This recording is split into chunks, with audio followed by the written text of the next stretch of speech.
Continuing on with our Honda theme, we're starting getting into Honda starting to think towards what its view of the future of the sports bike would look like. The first bike in the front here is an 83 VF750F.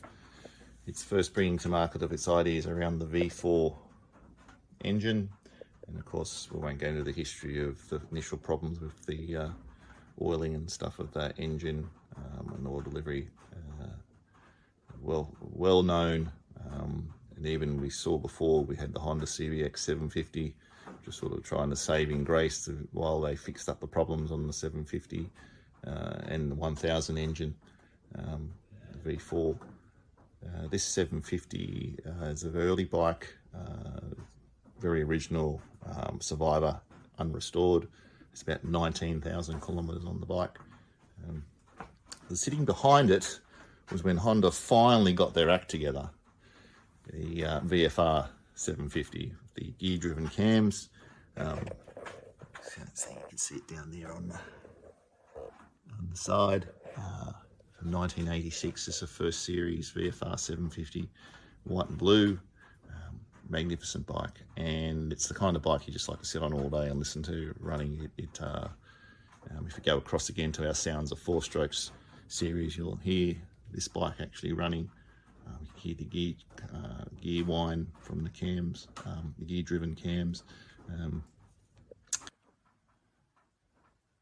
Coming in on dash on the VF750, you can sort of see very simple instrumentation, tack, speedo, temp gauge and fuel gauge. You'll see there 19,000 Ks. You'll also notice this, which of course tells anybody straight away it's a Japanese market bike. It's that speed warning light for everything that gets over 80 kilometers an hour. Move across to the VF750, VFR750, sorry. See again, very simple dash, very simple design. Coming a little bit different, upgrade, more of the warning lights, the temperature gauge there, but then the tacho sitting pride place in the middle now. Redlining 11,500 RPM.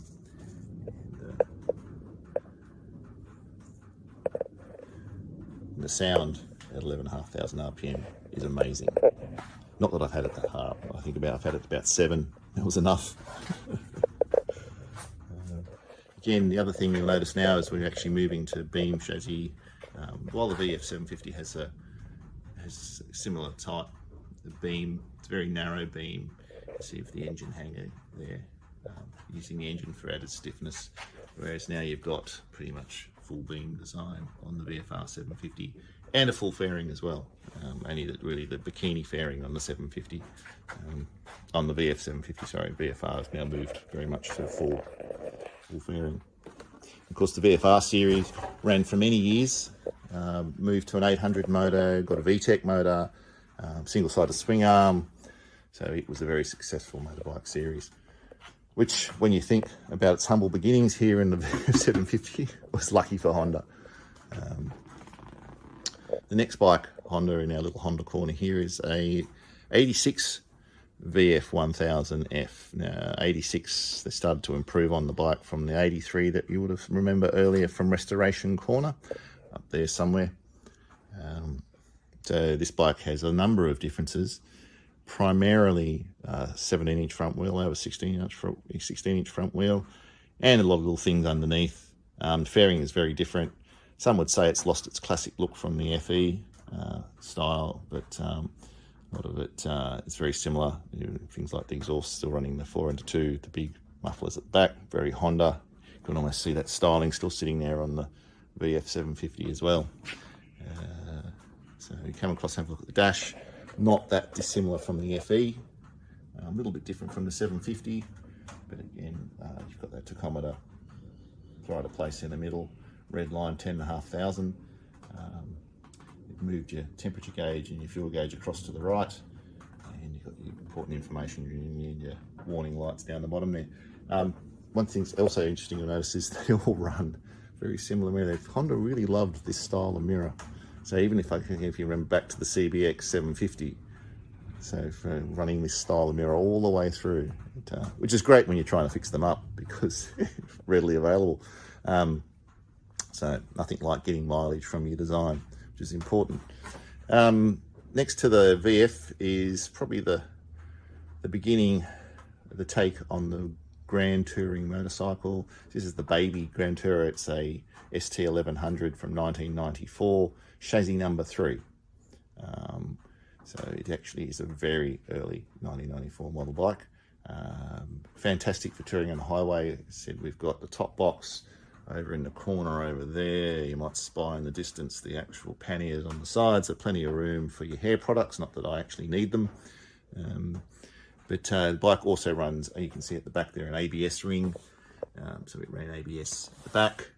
Starting to see some of the technology coming onto the bike that is we take for granted these days. The other things you'll notice, things like it's got traction control as well. Again, the little pockets for putting your tools in. I mean, for your wallet, your phone. Of course, didn't have phones in these days. A phone from 1994 would not fit in there.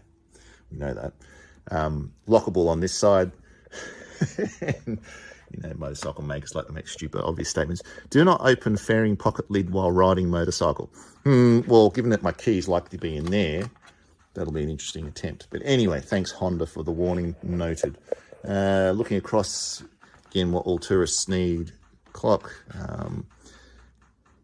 key information in front of you there, all analog instruments, a preload adjuster to sort of, oh no, right, it's, sorry, that is for the headlight.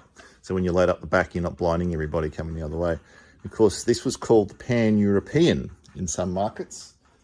Here we just called them the ST1100. And they were so popular that our police force decided they'd love these as well. So it runs a V4 1100 motor. So longitudinally mounted, so it runs straight through into the drive shaft, which is great. And the other thing, it's a very heavy bike.